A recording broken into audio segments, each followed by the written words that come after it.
2018 में accused apparent द्वारा supreme court के सामने एक अपील दायर की गई थी। कहा गया था कि पटना हाई कोर्ट ने आरोपी को रेप तथा मर्डर के आरोप में फांसी की सजा सुनाई है। ऊपरी तौर से देखने पर यह भी एक सामान्य रेप का केस नजर आ रहा था, जिसमें एक नाबालिग के साथ बलात्कार करके उसे जान से मार देने का आरोप था। घटना का कोई चश्मदीद गवाह नहीं था, यानी कि ऐसा कोई व्यक्ति नहीं था जिसने घटना को अपनी आंखों से देखा हो। पूरा केस सर्कमस्टांशियल एविडेंस पर टिका हुआ था। ट्रायल कोर्ट तथा हाई कोर्ट दोनों ने एक्यूज्ड अपेरेंट को मृत्युदंड देकर भेजा था।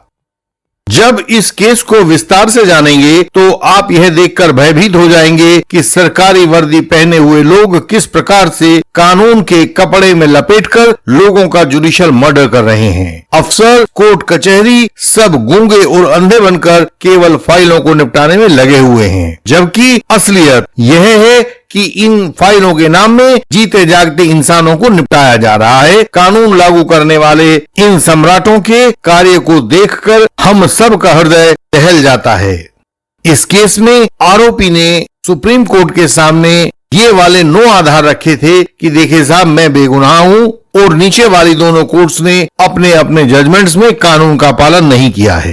पहला आधार था, यह केस पूरी तरह से सर्कमस्टांशियल एविडेंस पर आधारित है तथा इसमें कोई भी प्रत्यक्ष गवाह नहीं है। ऐसा कोई नहीं है जिसने इस घटना को देखा हो।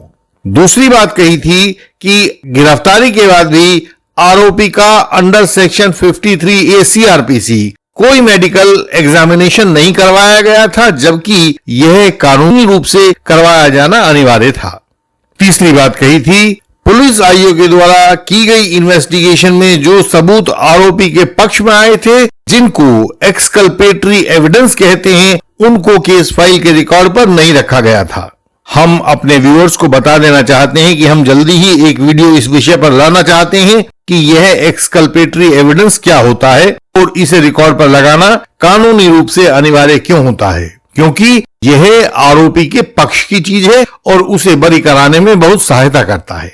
चौथी बात, इस केस में आरोपी ने जो सुप्रीम कोर्ट को कही थी वह यह थी कि कोर्ट्स ने लास्ट सीन थ्योरी के ऊपर विश्वास किया था, लेकिन वह लास्ट सीन एविडेंस पूरी तरह से कोर्ट में साबित नहीं हुआ था।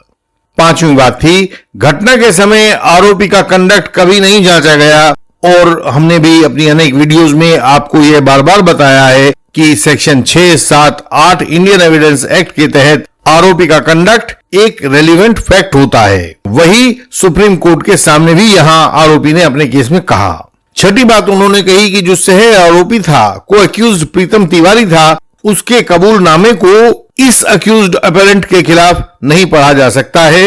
वह जो उसने कन्फेशन किया कानूनन गलत था, और यह अगर पढ़ा भी जाता है तो केवल उस ही के खिलाफ पढ़ा जाएगा जिसने इसको किया था। सातवीं बात आरोपी ने कही कि सेक्शन 313 CRPC के तहत एक्यूज्ड अपेरेंट के बयान गैर कानूनी तरीके से रिकॉर्ड किए गए थे। उसमें उन निर्देशों का पालन नहीं किया गया था जो सुप्रीम कोर्ट ने सेक्शन 313 CRPC के तहत दर्ज किए जाने वाले बयानों के बारे में दिए थे।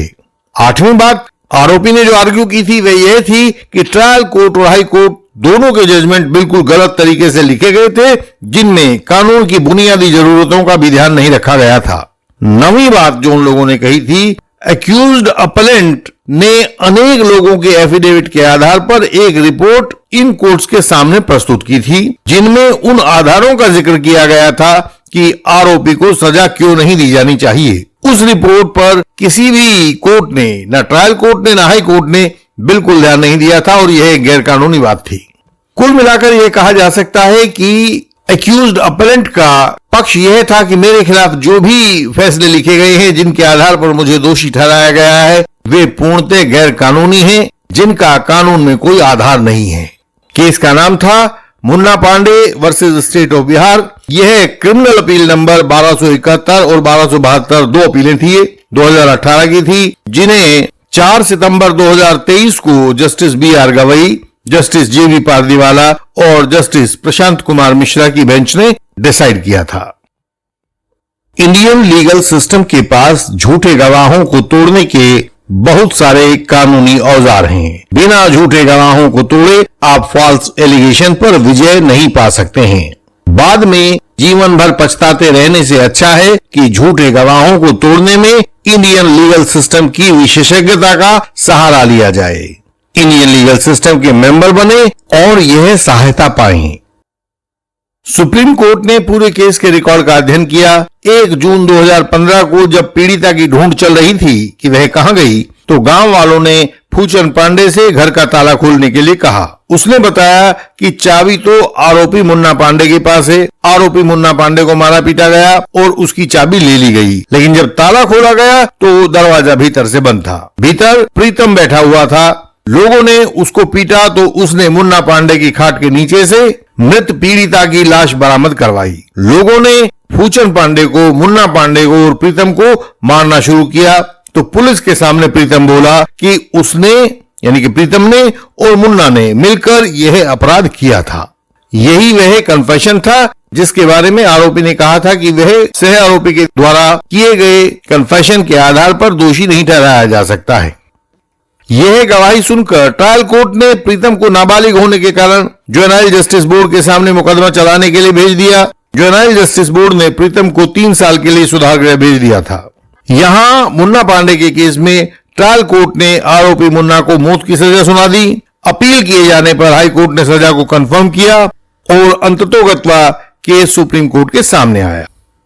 पूरे आर्गुमेंट सुनकर सुप्रीम कोर्ट ने अनेक बिंदुओं पर गौर किया और देखा कि जहां कानून को उन्होंने तोड़ा था, नीचे वाली कोर्ट्स ने कानून का ध्यान नहीं रखा था, तो हम आपको वे पॉइंट्स अलग अलग करके बताते हैं। पहला पॉइंट था एफएसएल रिपोर्ट का। रिकॉर्ड के अनुसार पुलिस आईओ ने स्थानीय मजिस्ट्रेट की अनुमति ली थी कि बरामदा वस्तुओं को एफएसएल में फोरेंसिक जांच के लिए भेजा जाए, लेकिन उसने गवाही में बताया कि सीनियर पुलिस अफसरों ने उसे बरामद वस्तुओं की फोरेंसिक जांच करवाने से रोक दिया था। इसलिए सुप्रीम कोर्ट को लगा कि यदि फोरेंसिक जांच नहीं करवाई गई है तो यह फॉल्स एलिगेशन का एक आधार हो सकता है।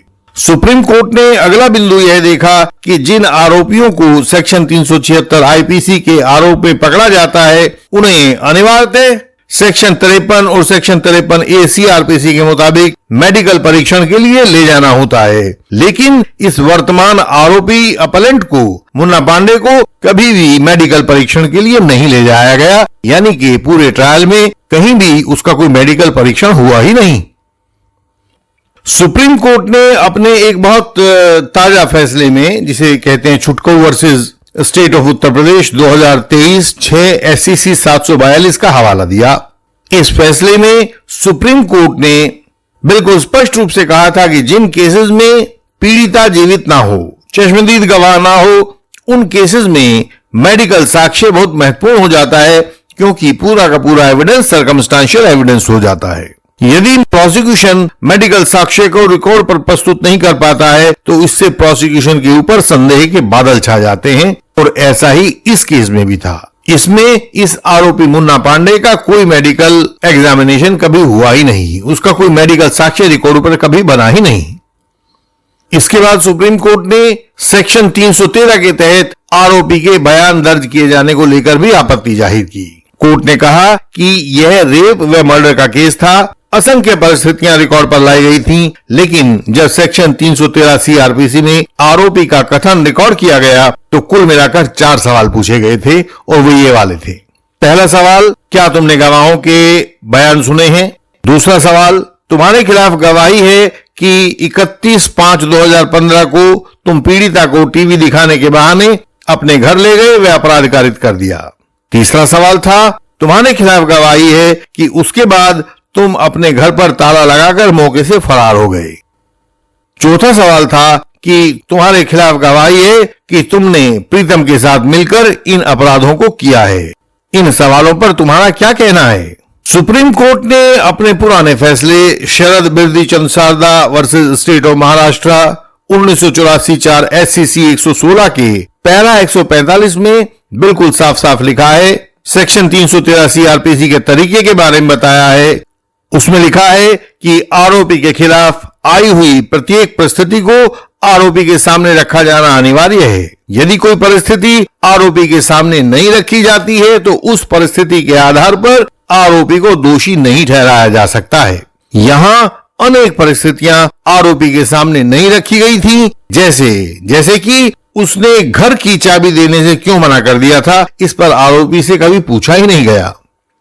सुप्रीम कोर्ट ने इन सब आधारों पर ट्रायल कोर्ट व हाई कोर्ट के जजमेंट को सेट असाइड कर दिया और फाइल को दोबारा से डिसाइड किए जाने के लिए हाई कोर्ट के पास रेफर कर दिया। उन्होंने कहा कि आप इसको दोबारा सुनिए और दोबारा इसको फैसला कीजिए। सुप्रीम कोर्ट ने कहा कि हाई कोर्ट ऐसा करते हुए उन सब नियमों का ध्यान रखेगा जो हमने यानी कि सुप्रीम कोर्ट ने इन बिंदुओं पर दिए हैं। लेकिन अब तक की सबसे महत्वपूर्ण बात यह है कि इस judgement Munna Pandey versus state of Bihar ने सेक्शन 161, सेक्शन 162 सीआरपीसी पर पूरा कानून बदल दिया है। ट्रायल कोर्ट के जो जज होते हैं उनका कर्तव्य भी सुप्रीम कोर्ट ने परिभाषित कर दिया है कि उन्हें क्या करना चाहिए, उनकी क्या शक्तियां होती हैं सेक्शन 161, 162 के बयानों के उपयोग को लेकर। इन्हीं सब नए नियमों से आपको अवगत कराने के लिए एक वीडियो इंडियन लीगल सिस्टम के द्वारा ऑलरेडी शेड्यूल की जा चुकी है। वह जल्दी ही आपके सामने आने वाली है और हमें यकीन है कि वह आपका ज्ञानवर्धन अवश्य ही करेगी। जिन एडवोकेट्स को अपने केसेस में मुश्किलें आ रही हो, क्रॉस न बन पा रहा हो, पता नहीं हो कि क्या एप्लीकेशन लगाई जाए, किस स्टेज पर क्या क्या किया जाए, ताकि विजयश्री आपको ही चुने, तो हमसे परामर्श कर सकते हैं। इस चैनल की हर एक वीडियो में सब कानूनी मुश्किलों से बचने के रास्ते सुझाए गए हैं, एडवोकेसी के बेहतरीन गुर बताए गए हैं, वकालत के दांव पेच सिखाए गए हैं। यह जानकारी हमारी वेबसाइट indianlegalsystem.org पर आपकी सरल भाषा में दी गई है। आप उसे पढ़ें और जानकारी प्राप्त करें। हमसे जानने, मिलने, पूछने के लिए व्हाट्सएप मैसेज करें ताकि वहां से आगे की राह खुल सके। हम आपसे अगली वीडियोस में भी ऐसे ही मिलते रहेंगे। तब तक प्रणाम।